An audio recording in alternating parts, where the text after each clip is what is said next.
Testing, testing, 1, 2, 3, testing, testing, 1, 2, 3. It's a good thing you guys can see my dirty ass table over there with a bunch of crap just on it. Isn't that great? Hey friendo, Steve here. Welcome back to the channel. I was going to do a little AMA thing to celebrate the first new shirt in the WrestleJuice collection. Here it is. It's right here. It's the Smiling Sting. It's the new logo for the channel. It's Smiling Sting. It's from that video where I made everybody look old and I made a couple people smile. I made Sting smile, and so I thought I'd do a Smiling Sting shirt. It's probably not legal for me to do that, so get it while you can, because AW maybe would send me like a cease and desist. I mean, it could fall under satire parody. I don't know. Whatever. It's up there. It is what it is. I think it's funny. I'm going to keep it up there. So, yeah, if they come after me and say, stop doing it, guess what? I'll probably stop doing it. Anyways, let's go ahead and hop into some of these questions here. You can get that shirt right now at WrestleJuice.com. That's right. I locked down the domain for my Teespring shop. What is it called? WrestleJuice.com. That's where you're going to get the merch now, everybody. All right, let's hop into this. Asian Mirror asks, if WrestleJuice actually got a deal with a drink company, what flavored juice would it be? So what does WrestleJuice actually taste like? I mean, I created it. A couple of my favorite flavors out there. I'll throw them out there. Watermelon. I'm a big fan of watermelon. Cantaloupe. But I don't think they really go together. So I'm going to take that out. I'm going to say it tastes like an infusion of watermelon. And maybe like, I don't know, like pepperoni and cumin. That's what it tastes like. Watermelon, pepperoni, and cumin. No, I don't know. It'd be watermelon and something. It'd be what, it'd be like a cream soda, but with watermelon. It'd be like a little bit of vanilla. Like vanilla and watermelon. That might taste good together. Yeah, that's a good, there you go. Does anybody make that drink now? Watermelon and vanilla soda. It doesn't look like anybody does that right now. All right, so we'll go ahead and do that. Save the B96. Will any 2K gaming videos come back? I binged watched Steve W and Fun Wrestling when I was bedridden for a few weeks. Hardest times of my life, but one thing I will never forget was the created fun time Larson wrestler. It cracked me up so much. It looked just like him. It was legendary. I don't know. I'd like to say yes. I'm definitely going to bring back the rebooked thing that I did. I rebooked WrestleMania 1. That's constantly on my mind. I have rebooked the Wrestling Classic. It's like scripted out. It's ready to go. I just need to sit down and actually go through the matches, film the little intro skit. I want to get back on that on a monthly basis. I'm very interested in that because it's kind of along the same lines. I'm integrating some of the old WeBook stuff into that.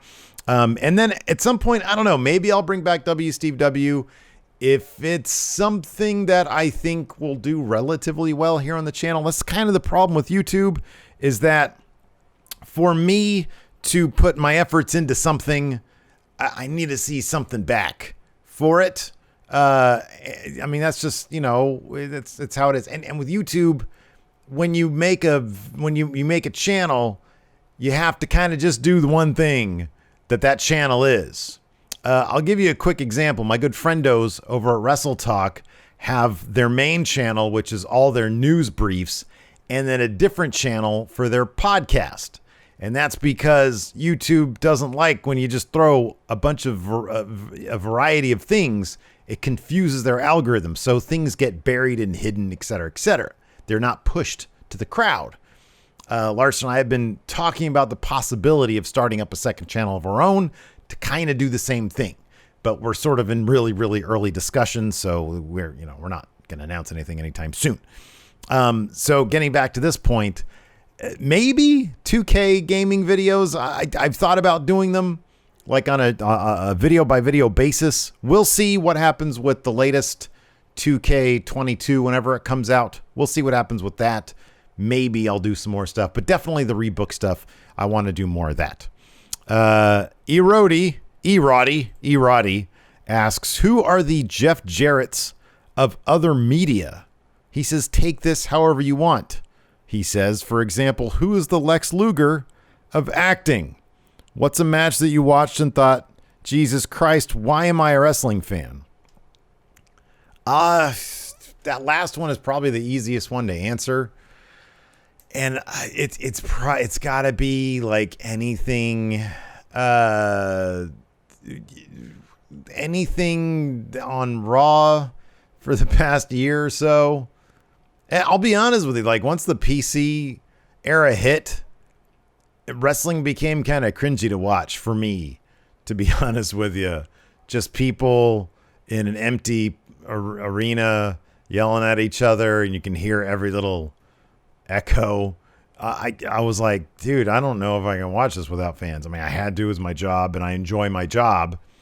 But that aspect of it, actually watching the wrestling during empty arena stuff, like Thunderdome, it got a little bit better. I thought AEW, what they did with Daly's Place was really cool. Bringing the wrestlers first to surround the rings. They did what they could. It had a really great feel to it. Thunderdome, I was a fan of it at first. I thought it looked fine, but in the end, it just, it doesn't do much for me. I need fans to be there to add the energy to the crowd.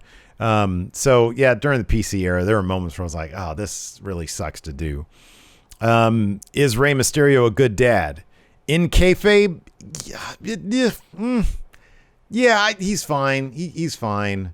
You know, he was being overbearing with the entire what's his daughter's name, Aaliyah storyline. You know, getting in her business, trying to make sure she doesn't see Buddy Murphy or whatever it was. You know, he was just being overbearing. I think all dads kind of, you know, deep down, they kind of want to be that. You know, you got to let your kids fly. Who are the Jeff Jarretts of other media? I don't even know what that means, because Jeff Jarrett, I have a very complex relationship internally with Jeff Jarrett. Back in the day, back in 99 and 2000, I couldn't stand him. I didn't even, it wasn't even, he was like a good heel. I just hated him being on my television screen. I was like, this guy is killing any entertainment value that I'm getting out of this stuff. Lately, I've come to find a brand new appreciation for Jeff Jarrett. I think is actually kind of great. Let's see here. Gamers X would Stephen Lacey still happen on this channel? So we kind of ended that a lot. Most of Lacey's time these days is being taken up with her jewelry stuff. If we did something again, it would be the Ghost podcast. That's Not Scary, which I'd love to get back to. It's just the time goes by so quick. I'm really busy with this, and of course with Going In Raw, she's really busy with the jewelry stuff. I would like to get back on it. It's difficult to find time. Like before you know it, just the week has gone by really quick. Maybe it'll be easier when Alabama's back in school full time this coming fall. Maybe that's a possibility. That will bring that back. Ask Stephen Lacey. It got kind of tedious. People would ask the same questions, and we'd sort of cycle through them every couple months. It didn't really fit what we do here on the channel. Blake Whitehouse. What are the chances you could get a member of your family on here and have them guess the names of some wrestlers, and if they were a main eventer or a jobber? It's not. I've actually really considered. I've thought about, like I did the thing where I had Lacey watch a death match and some backyard wrestling. I thought that was pretty fun. I wouldn't mind doing that again. I've thought about bringing my mom on to have her watch some matches as well. I thought that could be kind of fun. It'd be kind of fun to have her watch, for example, Samoa Joe versus Necro Butcher. That to me could be kind of fun. Would you ever consider doing a GM mode with Larson like Breeze and Woods doing up, down, down? We actually did a SmackDown versus Raw thing ages ago, and I don't think we ever uploaded. I think we did it. We filmed it, and I think one of us, probably me, accidentally deleted it. Wasn't all that entertaining. It's one of those things where I feel like you need kind of it's a bit of a commitment to do that. And then what would end up happening is we do it and end up getting buried here on the channel because we're not a strictly gaming channel, either here on WrestleJuice or on Going In Raw, which is probably where we do it. If we ever find the time to fit like a regular gaming stream into our Twitch schedule, I could see that as being a possibility. It could be fun, but fitting it in on the channel, probably not. Like the gaming stuff just doesn't do well. William Hedgelin says, when will you finally win the WrestleMania Championship? Never. I am not good enough to win the WrestleMania Championship. That won't happen. It would be the kind of thing where if I was invited on, I'd have to have a huge run of luck. I'd stumble into it. And then the following week or 2 weeks later, when it would be defended again, like Tempest would or Sean Ross Sapp would take it right back from me. Raw wrestling trivia is not my thing. Doing the 20 questions thing is so hard and it's so much pressure. It's not my thing.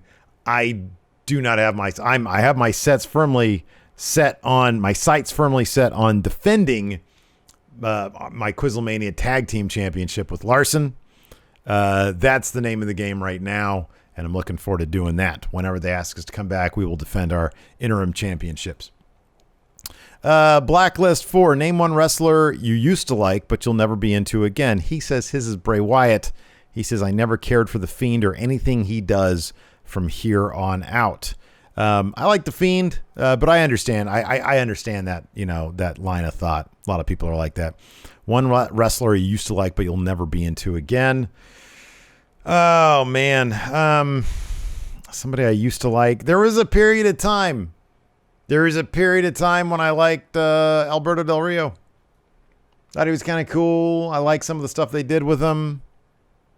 I thought that they missed the boat on, or they missed the mark on him pretty far when he first debuted in WWE. Now, understanding like the outside of the ring stuff, he doesn't seem like the kind of guy I could ever get into again. He just doesn't. Even an Impact, like me and Larson went to go see an Impact live show years ago, 4 years ago. And we saw a match with him and Moose, and he was like really charming in person. But, with everything that's come out, I can't get into Alberto Del Rio. Not into it. Gorilla Strong also asks, will WCW be coming to this channel? Maybe a playlist of all episodes? Maybe a playlist. Maybe I'll put together a playlist for the channel.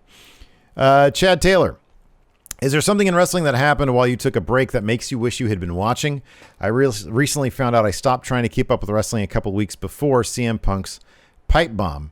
That's funny you mentioned CM Punk, because I'm sort of the inverse of that, in that I wish I was watching when he sort of had all the pre-pipe bomb stuff, like the straight edge stuff, the straight edge society stuff. I wish I was watching then. I think I would have liked that stuff.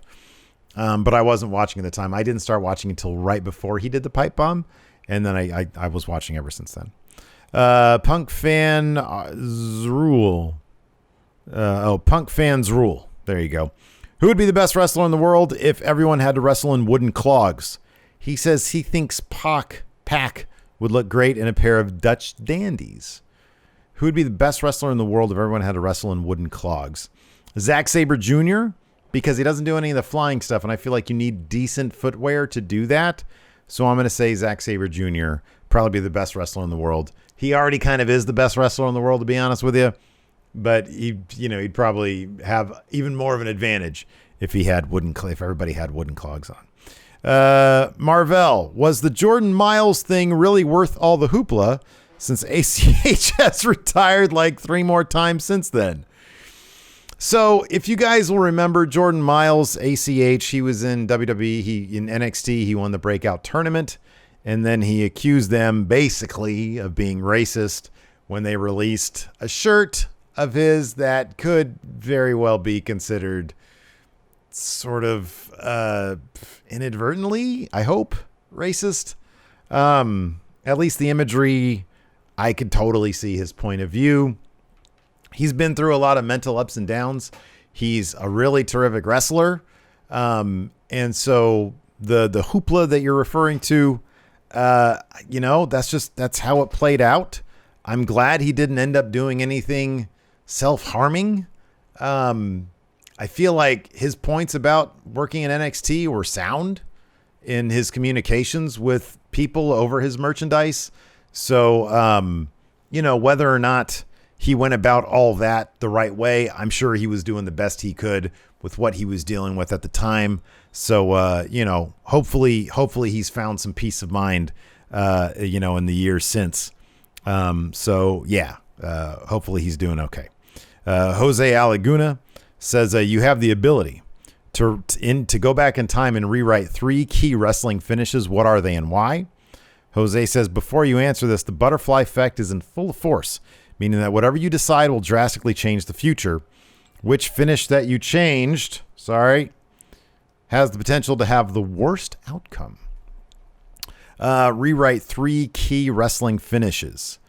I would, and I don't think this would have much effect on the butterfly effect necessarily. I would go back and I'd rewrite the ending to WrestleMania 9. I would have Hogan come down, demand that the match be restarted with Bret Hart in the role of person who's getting the title shot, and then have Bret Hart win at WrestleMania. Hogan gives him the full rub there. It's either that or Hogan does what he does at Mania 9, and then he goes on and he drops the title to Bret at SummerSlam, like Bret says he promised was going to happen. Bret gets that rub, and then maybe things change for the better in general for Bret Hart after that. Although, 3 years later, he still won the championship after all that.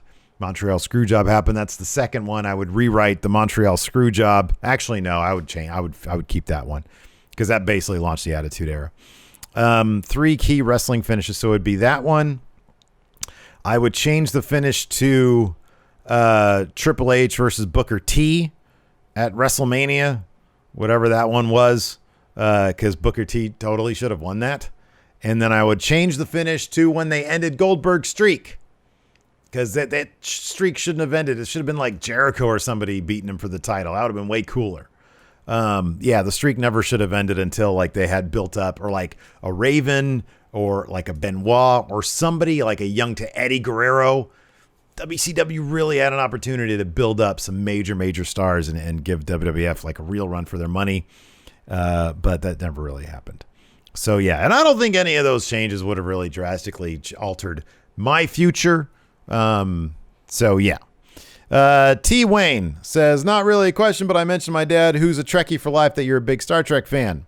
He's also watched a couple of your Four Lights episodes too. The real kicker is that he's a mailman and has been for over 30 years. I let him know your wife also works or worked at the post office as well. So did my dad. He says it's obviously not the most far-fetched thing ever or even a coincidence, just a funny thing him and I talk about. Well, thank you for the words there, T. Wayne. I appreciate it.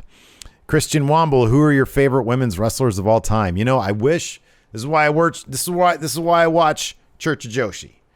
Because I'm trying to educate myself more on women's wrestling. Of course, they focus on Joshi wrestling in Japan. So of all time, my favorite women's wrestler of all time is probably Bayley. I honestly, honest to God, feel like she is probably the Daniel Bryan of the women's wrestling. She's so creative. She's so good. I love everything she does. She's terrific. My favorite in-ring worker right now, if it's not Bayley, is probably Ember Moon. I think Ember Moon is fundamentally the best wrestler, one of the best wrestlers WWE has. Everything she does looks good. It looks legit. It looks crisp. Not huge on like her promos, but when she tries to just be a genuine person, I think she comes off pretty good. Chasing Daylight. What do you think Impact needs to do to get better ratings? I know they're not going to get the ratings that WWE or AEW gets, but I just feel like they're better than the viewership they are getting. And are there any changes you'd make? There's nothing they could do to get better ratings. They're on a channel that nobody watches. They have a great policy where people can watch on Twitch, so I think a lot of their audience watches there. There's too much wrestling to watch for them to be able to compete in any way, shape, or form on the channel they're on. They would get better ratings if they're on a channel that was on a channel that. Sorry, they get better ratings if they're on a channel that is in more homes. That's the bottom line. But I don't think they need to do anything different. I think they do everything as well as they possibly can, given that they are kind of, with a couple exceptions, a way station for people to go to. If they can't go to AEW, if they can't go to WWE, to build up their brand so they can go to one of those places. Richard Biggs, what artist influences you? I'm a huge fan of these following artists in comic books. Paul Pope, Kevin Maguire, Norm Brayfogle, Simon Bisley, and I want one more. I guess any of the Image guy. Oh, Todd McFarlane. I guess Todd McFarlane. And then K. Shaw ends with the same question we began with. What does WrestleJuice taste like? Watermelon and vanilla cream soda. I'm telling you, that's probably pretty good. I might actually try to combine those. Get some vanilla Pepsi or vanilla Coke and then put some watermelon Mio in it and see how it tastes like. That might actually be pretty good. Anyways, thanks everybody for tuning in. I appreciate it. Got this shirt up at WrestleJuice.com. Help support the channel and go buy that shirt. Thanks everybody for tuning in. I appreciate it. Go ahead and watch one of these other videos here. I got a couple other videos. I think they're over here. I think they're that way. They're on the blue side over there. So check out those. And check out Church of Joshi also.